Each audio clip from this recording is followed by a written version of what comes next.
Selamat pagi dan salam satu Malaysia. Saya, Kalebani Anak Perempuan Syangka, bernombor matrik A165672. Saya ingin membentangkan projek akhir LMCP 2502 pengangkutan bandar.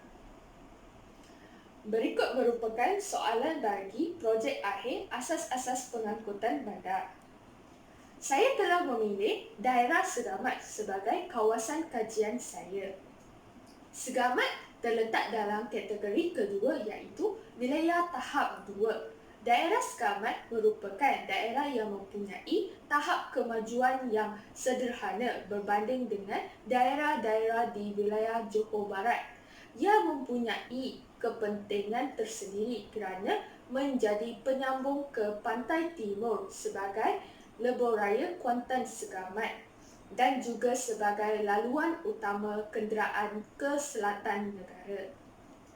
Selain itu, bermula 1 Januari 2018, kerajaan telah mengiktiraf Majlis Daerah Segamat dan menaik taraf kepada Majlis Perbandaran oleh Menteri Besar Johor. Pertanian merupakan penyumbang utama kepada ekonomi daerah Segamat. Penyumbang ekonomi kedua ialah sektor pengeluaran, disusuli dengan sektor perkhidmatan kerajaan. Masalah pengangkutan yang dihadapi di Segamat ialah: pertama, masalah pengangkutan awam yang terhad. Kedua, bilangan pengangkutan penggunaan kenderaan persendirian semakin meningkat. Ketiga, keadaan jalan raya yang berlubang.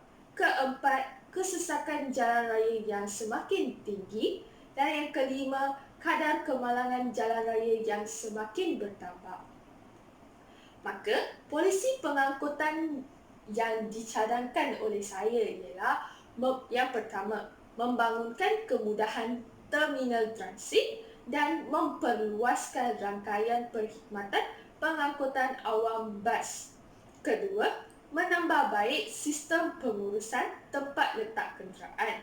Yang ketiga, pembinaan jalan raya baharu dan menaik taraf jalan raya yang sedia ada.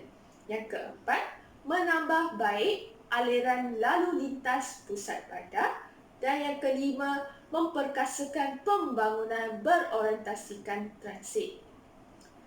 Yang ketiga, perancangan jangka pendek iaitu dalam masa 3 tahun bagi daerah Segamat. Yang pertama, membina jalan-jalan baru dan menaik taraf keadaan jalan raya. Yang kedua, membangunkan laluan lingkaran luar, lingkaran tengah dan lingkaran dalam bandar Segamat.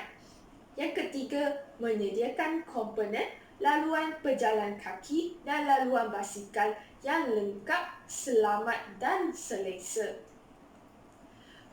Raja ini menunjukkan cadangan laluan bandar dan jalan raya yang akan dinaik taraf bagi daerah Segamat.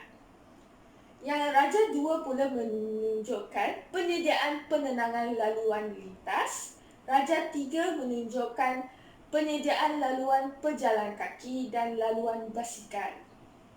Perancangan jangka panjang sehingga 30 tahun yang akan datang bagi daerah Segamat ialah: pertama, pembinaan tempat letak kenderaan bertingkat. Yang kedua, pembinaan landasan kereta api berkembar elektrik Gemas Johor Bahru. Yang ketiga, memperkasakan pembangunan berorientasikan transit, BRT, basikal dan lain-lain. Yang keempat, menambah baik sistem pengurusan tempat letak kenderaan TLK. Raja ini menunjukkan cadangan landasan berkembar elektrik Gemas Johor Bahru. Raja 5 pula menunjukkan pembinaan tempat letak kenderaan bertingkat. Raja 6 menunjukkan ilustrasi contoh guna tanah pembangunan menegak yang digalakkan di sekitar pembangunan TOD. Raja 7 pula menunjukkan laluan dwifungsi dipisahkan dari laluan kenderaan dengan penyediaan laluan berturap di pusat bandar Segamat Lama. Dan Raja 8 pula menunjukkan laluan dwifungsi dipisahkan dari laluan kenderaan di pusat Bandar Segamat Lama ataupun kawasan desa.